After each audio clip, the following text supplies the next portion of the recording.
Bonjour à toutes et à tous et bienvenue au 10e épisode de La Voix de la Diversité, l'émission en balado de Francophonie sans frontières. Je suis Mélissa Serrano en direct de Paris. Et moi, je suis Aïssatou Diop et je vous parle depuis Barcelone. Bonjour Mélissa. Bonjour Aïssatou. À l'occasion de la Journée internationale des droits des femmes, il nous semblait important de vous proposer, chères auditrices et chers auditeurs, un épisode mettant en lumière des femmes inspirantes d'hier et d'aujourd'hui, tout en rappelant la fragilité de la condition des femmes dans le monde, des femmes encore sujettes à des violences physiques et morales dues à leur genre. Il s'agit de reconnaître tout le chemin parcouru, sans oublier la route qu'il y a encore à faire. Nous aimerions citer ici Simone de Beauvoir, grande figure du féminisme qui rédigea entre autres Le deuxième sexe. Elle déclara en 1949 « N'oubliez jamais qu'il suffira d'une crise politique, économique ou religieuse pour que les droits des femmes soient remis en question. Ces droits ne sont jamais acquis. Vous devrez rester vigilante votre vie durant. » L'occasion de rappeler que Francophonie sans frontières s'engage activement pour l'égalité des droits et l'égalité des chances entre les femmes et les hommes. D'ailleurs, notre conseil d'administration compte 6 femmes parmi ses 13 membres. Et parce que la Journée internationale des droits des femmes concerne aussi les hommes, nous accueillons notre coéquipier de Radio FSF, Thibaut Temmerman, allié et compagnon, pour nous partager quelques mots. Bonjour Thibaut. Bonjour Thibaut. Bonjour Aïssatou, bonjour Mélissa. Merci d'être présent pour cet épisode. Merci à vous. Qu'est-ce qu'évoque pour vous une telle journée ? Je vais me garder de donner des conseils ou de répéter ce que vos invités vont indiquer par la suite. Mais si j'avais 2 messages à faire passer à l'antenne aujourd'hui, à l'antenne et à l'occasion de la Journée internationale des droits de la femme, et puis je le dis d'autant plus que professionnellement comme dans la vie associative et avec vous, j'ai la chance de collaborer avec des femmes brillantes. Si j'avais 2 messages, je disais, le premier, ce serait de réfléchir aux injonctions qui pèsent sur les femmes, parce que ce sont nos copines, nos épouses, nos sœurs ou nos cousines, nos mères ou nos filles, nos collègues, nos voisines, enfin vous comprenez l'idée, et on leur demande d'être sérieuses mais pas revêches, d'être séduisantes mais pas provocantes, d'être drôles mais pas d'être sottes, d'être confiantes mais pas de l'ouvrir trop. Voilà, vous comprenez l'idée. Et je pense que si les hommes prenaient davantage conscience de ces injonctions, on ferait déjà un grand pas aussi pour l'égalité entre les genres, puis pour soulager ce qu'on appelle la charge mentale des femmes. Et puis le second message que j'aimerais faire passer, et je vais dire un gros mot à l'antenne, c'est de penser intersectionnalité. C'est un gros mot parce que même s'il devient plus courant d'usage au Québec, il est nimbé encore de beaucoup d'incompréhension, je pense. Et c'est tout simplement de considérer que si on est une adolescente élevée par 2 parents d'une famille aisée du 16e arrondissement de Paris, de Uccle ou bien de Outremont, ce n'est pas la même chose qu'être une mère monoparentale dans Montréal-Nord, Molenbeek ou bien Clichy-sous-Bois. Et il s'agit donc de mieux comprendre de quelle manière s'enchevêtrent plusieurs motifs de discrimination afin de lever plus efficacement ces barrières que doivent affronter les femmes au sens divers du terme. Très intéressant Thibaut, merci. Oui, merci. C'est vrai que les termes comme intersectionnalité et même charge mentale sont des mots importants aujourd'hui. Il faut penser le féminisme de manière inclusive et en réfléchissant ensemble, hommes et femmes, sur ces questions et ces notions vraiment très pertinentes. Et juste avant de vous quitter, Thibaut, une autre question. Quelle femme voudriez-vous mettre de l'avant auprès de nos auditrices et auditeurs aujourd'hui ? Il y a une figure historique dont j'admire particulièrement le courage d'avoir défendu ses convictions jusqu'au bout. Il s'agit de la femme de lettres et révolutionnaire française Olympe de Gouges. Et j'en parle avec d'autant plus de plaisir que ma promotion à Sciences Po Rennes a l'honneur de porter son nom. C'est à elle qu'on doit notamment la Déclaration des droits de la femme et de la citoyenne, ainsi qu'une formule restée célèbre. La femme a le droit de monter sur l'échafaud. elle doit avoir également celui de monter à la tribune. Et malheureusement, parce que les révolutionnaires ne manquaient pas d'humour noir, à défaut d'avoir de la suite dans les idées, bah, ils la firent guillotiner. Donc voilà, malheureusement. Mais c'est une femme qui a beaucoup de convictions et que j'admire. Et je m'étais dit que j'allais également vous citer une personnalité francophone, africaine, contemporaine. Et malheureusement, j'étais bien en peine de vous en citer une qui ne soit pas artiste ou femme de lettres. Alors le défi que je me donne pour la prochaine émission, bah, c'est de faire le portrait de l'une d'entre elles. Très bien, Thibaut. Alors, nous allons attendre la prochaine émission avec impatience pour découvrir cette personnalité féminine. Maintenant, poursuivons cette émission spéciale. Donc, comme nous vous l'avons annoncé, la Journée internationale des droits des femmes est l'opportunité de célébrer les femmes puissantes qui ont contribué à améliorer la vie des autres femmes dans le monde et le regard porté sur la gente féminine. Nous pensons aux femmes qui ont pris la parole à travers le mouvement MeToo. Nous pensons aux grandes autrices de tous horizons, telles que Virginie Despentes et Marjane Satrapi, Scholastique Mukasonga ou encore Hélène Pedneau. Et nous pensons aux podcasts qui abordent le féminisme sans filtre, comme Les couilles sur la table et La poudre en France ou Les Simones au Québec. Ce sont des tribunes importantes pour faire entendre les voix des femmes dans toute leur diversité. Donc aujourd'hui, vous aurez le plaisir d'entendre les voix de deux femmes audacieuses et passionnées. Nos invités, l'autrice sénégalaise Ayavi Lake depuis le Québec et Lucie Mouillot, correspondante à RFI, actuellement en poste en Ouganda. Également au programme, des œuvres féministes marquantes et un regard sur l'avenir. Nous vous souhaitons une bonne émission.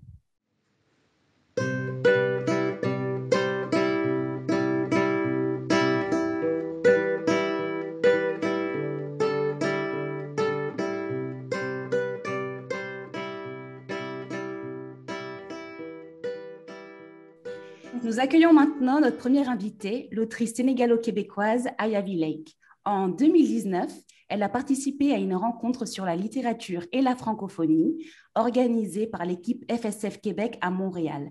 Elle a échangé sur son rapport à la langue française dans son écriture. L'année passée, l'autrice a reçu le prix des Horizons imaginaires pour son roman Le Marabout, un prix décerné par les étudiants du réseau collégial québécois et d'universités canadiens. Bonjour Ayavi. Bonjour. Bonjour Ayavi. Bonjour Mélissa. Née au Sénégal, où vous grandissez, vous quittez le pays natal pour poursuivre vos études en France, où vous vivez plusieurs années avant d'opter pour une installation au Québec. Tout d'abord à Jonquière, dans la région du Saguenay, puis à Montréal, dans le quartier effervescent et multiethnique du Parc Extension. Vous avez baigné dans de multiples univers fort différents les uns des autres et cependant tous francophones. À la lumière de votre parcours, dans quelle mesure la francophonie est-elle génératrice de liens entre ces différents espaces?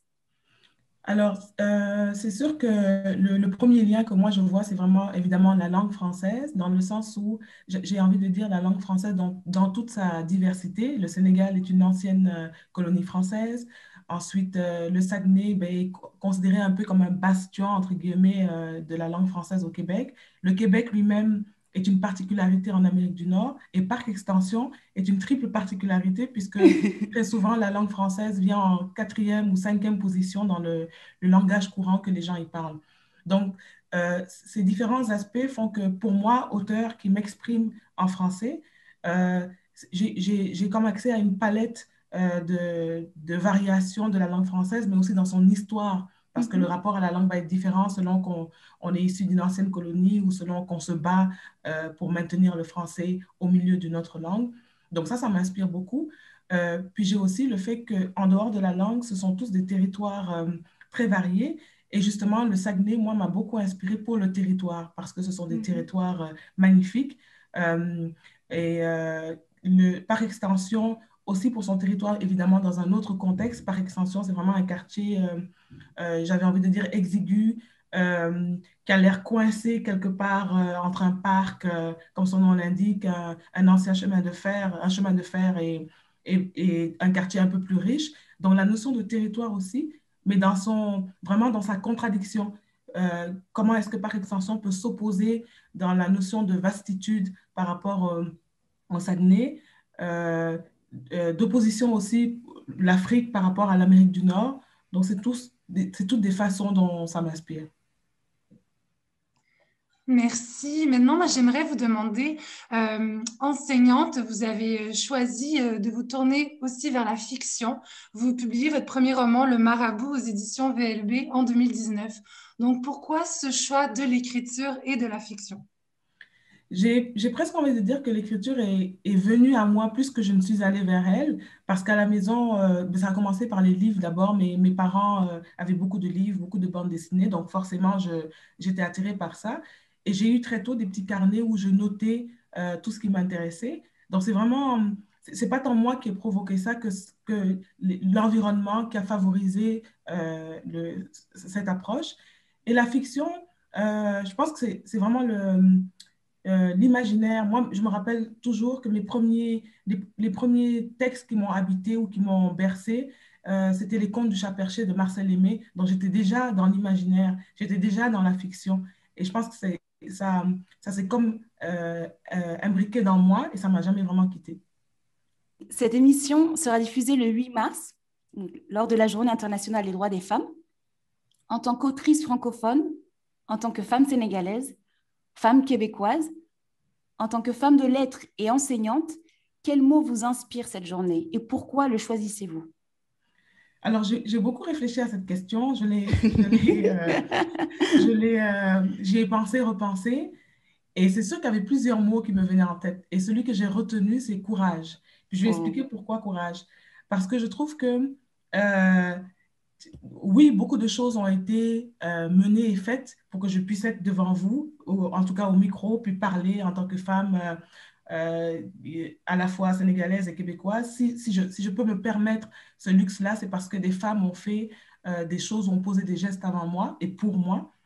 Et il leur a fallu du courage. Comme aujourd'hui, on a beau prétendre que la situation pour les femmes s'améliore, et c'est vrai, il reste encore tellement de choses à faire, tellement de choses à dire, et ça prend du courage pour le faire et le dire. Euh, et moi, je regarde ma situation je me trouve privilégiée de pouvoir, en tant que femme d'origine africaine, francophone, en tant que femme québécoise, de pouvoir avoir accès à la possibilité d'écrire, de faire circuler mes idées. C'est un luxe incroyable que peu de femmes encore aujourd'hui peuvent se permettre, même si elles ont accès à l'éducation et à l'instruction. Donc, c'est vraiment courage pour moi, courage. Je suis tout à fait d'accord avec vous. Moi aussi. Un très bon choix. En terminant, une dernière question à Yavi. Dans votre roman, Le Marabout, vous jouez avec la notion d'identité et les préjugés qui s'y rattachent à travers le genre, les classes sociales, la couleur de peau et les milieux culturels. Est-ce que la littérature peut briser à sa mesure les barrières et apaiser les incompréhensions? Vous n'avez pas des questions faciles, hein? Vous avez des questions... Ah oui, oui, oui. Franchement, je ne sais pas si elle peut. Ce que je sais, c'est que la grande chance ou la grande opportunité que la littérature semble me donner à moi en tout cas, c'est de pouvoir me mettre dans la peau des autres.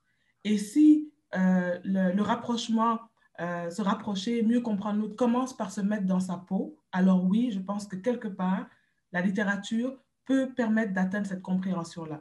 Mais pour moi, c'est vraiment le plus beau cadeau que la littérature m'ait fait, c'est sans voyager, sans bouger, sans pouvoir voyager, sans pouvoir bouger, de sortir de moi-même, de sortir de là où je suis pour me mettre dans la peau de n'importe qui sur la terre entière. Et ça, c'est le plus beau cadeau que ça puisse me faire. Après, c'est sûr qu'il y a un travail supplémentaire à faire pour briser une frontière ou briser une barrière, mais au moins, c'est amorcé avec la littérature. Absolument. Bien, on vous remercie, Ayavi, d'avoir été présente parmi nous aujourd'hui. Merci beaucoup. Merci beaucoup, Ayavi. Une toute petite dernière question. Connaissez-vous Mariam Abba? Oui, je connais Mariam Abba, oui. Puis elle m'inspire, j'en dirai pas plus, mais elle m'a beaucoup inspiré un des prochains projets d'écriture sur lesquels je suis en train de travailler. Oui, oh là, c'est génial, c'est génial. On a hâte de vous lire. Merci beaucoup. La voix de la diversité vous fait voyager. Notre invité aujourd'hui est journaliste à la pige pour des médias tels que Radio France, la RTS ainsi qu'RFI, dont elle est la correspondante en Ouganda. Installé dans ce pays d'Afrique depuis novembre 2020, il s'agit de son premier poste hors de sa France natale. Il nous fait plaisir de recevoir au micro de Radio Francophonie sans frontières, la voix de la diversité, la journaliste Lucie Mouillot. Bonjour Lucie. Bonjour Mélissa, bonjour Aïssatou. Bonjour Lucie. Bonjour Lucie. Merci beaucoup d'avoir accepté notre invitation aujourd'hui. C'est très apprécié. Donc, vous êtes présentement à Kampala, la capitale ougandaise, pour des raisons professionnelles. Pouvez-vous nous résumer votre parcours et nous dire ce qui vous a mené à choisir le journalisme? Alors, le journalisme, en fait, quand j'étais petite, j'ai grandi avec le sport et notamment la natation. Et donc, pendant toute mon adolescence, c'était moi qui écrivais les comptes rendus pour le journal local de ma région, des compétitions de natation auxquelles je participais. Et c'est vrai que c'était quelque chose qui me plaisait beaucoup. Et donc, je voulais continuer sur cette voie et me lancer dans le journalisme sportif. Alors, je me suis inscrite pour être correspondante locale dans ce journal régional. Et je me suis rendu compte qu'il y avait beaucoup plus de choses que le sport dans le journalisme qui m'intéressait. J'ai pu faire des sujets de société, des sujets économiques qui m'intéressaient beaucoup. Et donc, j'ai décidé de poursuivre dans cette voie. Ensuite, j'ai fait une licence d'anglais pour préparer les concours de journalisme qui sont au niveau master. Et puis, au niveau master, j'ai intégré l'Institut pratique de journalisme de Paris-Dauphine, de l'Université Paris-Dauphine, grâce à laquelle j'ai commencé une alternance à RFI, à Radio France Internationale, pendant mes études. Donc, pendant 1 an, et c'était une expérience incroyable qui m'a beaucoup appris. J'étais au service Afrique à cette époque-là. Donc, c'est vraiment à partir de ce moment également que j'ai commencé à m'intéresser à l'actualité africaine. Et c'est vrai que c'est quelque chose qui me plaisait beaucoup. Et donc, j'ai voulu partir à Kampala après ça. C'est génial. En vous basant sur votre expérience et vos rencontres, le statut de femme journaliste a-t-il évolué? Et selon vous, est-il plus difficile d'exercer ce métier lorsqu'on est une femme? Sur l'évolution du statut de femme journaliste, je ne pourrais pas parler de mon expérience puisque je commence ma carrière, mais ce que je peux dire en tout cas, c'est que dans les différents médias pour lesquels je travaille, il y a quand même beaucoup de femmes à des postes de direction et je pense que c'est quelque chose qui a changé par rapport à avant. Jusqu'à très récemment, c'est vrai que ces postes-là, ils étaient souvent réservés à des hommes, même si le monde du journalisme est en général assez féminin. Donc, c'est quand même un changement qu'on peut observer. Ensuite, est-ce que c'est plus difficile pour une femme d'être journaliste? Je ne pense vraiment pas. Personnellement, je n'ai jamais subi de discrimination par rapport au fait que je sois une femme dans mon métier. Et je pense même que c'est un atout, puisque j'ai vraiment l'impression, ce que je ressens quand je suis sur le terrain, c'est que les interviewés se confient beaucoup plus à une femme journaliste qu'à un homme journaliste. Je pense qu'ils ont beaucoup plus confiance directement et c'est vrai que c'est plus facile pour moi de recueillir des témoignages vraiment ouverts et vraiment intéressants que pour un homme, à mon avis. Donc, en fait, ça pourrait représenter un avantage finalement plutôt qu'un inconvénient dans ce cas-ci. Moi, j'aimerais savoir pour quelles raisons est-ce que vous êtes en Ouganda? Est-ce que c'est un pays que vous aviez envie de découvrir? Est-ce que vous y étiez déjà allé? Et quelles sont les conditions des femmes dans ce pays? Je ne sais pas si vous avez eu le temps d'observer, entendu des témoignages. Donc, voilà. Alors, l'Ouganda, c'était vraiment à la fin de mon alternance. C'est vrai que j'étais restée à Paris pour traiter l'actualité africaine et j'étais très frustrée de ne pas pouvoir justement tâter ce terrain-là et faire du reportage. Donc, j'en ai discuté avec ma direction et on s'est mis d'accord sur une correspondance en Ouganda parce que c'est un pays qui est très important pour la région, pour l'Afrique de l'Est et qu'on n'avait pas de correspondant depuis quelques années. Donc, c'était important aussi pour eux d'avoir quelqu'un là-bas. Et ensuite, sur le statut des femmes et de l'égalité femmes-hommes en Ouganda, c'est vrai qu'il y a encore beaucoup de chemin à parcourir. Il y a encore beaucoup de mariages précoces, de grossesses précoces, de violences conjugales et il n'y a pas beaucoup de travail là-dessus dans le pays. Mais par contre, tout n'est pas négatif. Il y a quand même beaucoup de femmes à des postes de direction. Il y a beaucoup de femmes dans la société civile. beaucoup de femmes dans des emplois très éduqués comme des avocates, beaucoup d'avocates. Il y a des femmes au gouvernement, il y a des femmes dans l'armée, donc tout n'est pas tout noir, mais il y a quand même beaucoup de chemin à faire. Il y a beaucoup de chemin à faire, mais bon, c'est quand même encourageant quand on écoute ce que vous nous racontez du pays. Merci, Lucie, de nous avoir fait découvrir l'Ouganda aujourd'hui. Je tiens à souligner l'apport des femmes au métier de journaliste, comme aujourd'hui, notre émission est consacrée à la Journée internationale des droits des femmes.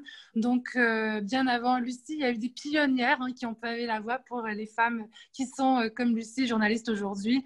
On peut penser au travail de la Française Marguerite Durand, de la Tunisienne Dora Bouzid ou encore de l'américaine Nellie Bly, donc des féministes avant l'heure et aussi de grandes journalistes. Merci beaucoup, Lucie. On vous souhaite de belles aventures journalistiques. Au revoir. Merci.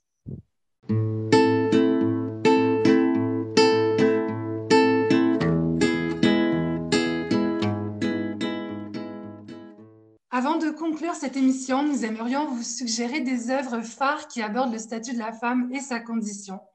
Tout d'abord, la pièce de théâtre Les Fées en soif, un texte québécois écrit par Denise Boucher en 1978, qui suscita beaucoup de remous lors de sa création au Théâtre du Nouveau Monde, car il racontait, à travers des monologues, des dialogues et des chansons, la vie de 3 femmes, 3 archétypes féminins, contraintes d'exister dans un monde fait de préjugés et une société patriarcale, avec tout ce que cela implique. Inégalité, soumission, incapacité de vivre en toute liberté. Ce texte iconoclaste et nécessaire demeure d'une grande actualité aujourd'hui. Si l'on traverse l'océan et nous penchons sur les œuvres contemporaines, nous aimerions aussi vous parler du documentaire « Ouvrir la voie » de la réalisatrice Amandine Gay. Ouvrir la voie est un documentaire sur les femmes noires issues de l'histoire coloniale européenne en Afrique et aux Antilles. Le film est centré sur l'expérience de la différence en tant que femme noire et des clichés spécifiques liés à ces 2 dimensions indissociables de leur identité de femme et de noir. Il y est notamment question des intersections de discrimination, d'art, de la pluralité de leur parcours de vie et de la nécessité de se réapproprier la narration. D'ailleurs, Aïssatou, tu as participé à ce documentaire, n'est-ce pas? Oui, j'ai eu la chance de participer à ce beau projet. Donc, on invite nos auditrices et nos auditeurs à aller le regarder. Donc, que dire pour conclure l'émission spéciale femmes? Quel avenir pour les femmes? Il reste beaucoup à faire, mais nous sommes convaincus que l'énergie, le désir, la joie et la passion qui animent la jeune génération laissent supposer que l'égalité est possible. Les hommes et les femmes pourront ensemble cheminer vers un monde juste, un monde dénué de préjugés, de domination, d'exclusion et de violence. On y croit. Donc, bonne journée internationale des droits des femmes à toutes et à tous. Merci. Merci beaucoup d'avoir été présent avec nous aujourd'hui. C'est ce qui vient donc conclure cet épisode de La Voix de la diversité, le balado de Francophonie sans frontières. Merci à vous qui nous écoutez aux 4 coins de la francophonie. À l'animation aujourd'hui, Aïssatou Diab et moi, Mélissa Serrano. Merci beaucoup à nos invités Lucie Mouillot en direct d'Ouganda et Aya Vilek en direct de Montréal. Montage vidéo Scott Molichaud, musique originale Florent Cheminal, réalisation Sophie Amel Dufour, une production Radio Francophonie sans frontières, FSF 2021. Pour nous rejoindre, voici notre adresse courriel radio.franco-sans-frontières avec un s @gmail.com. Nous vous disons à la prochaine, portez-vous bien. Au revoir.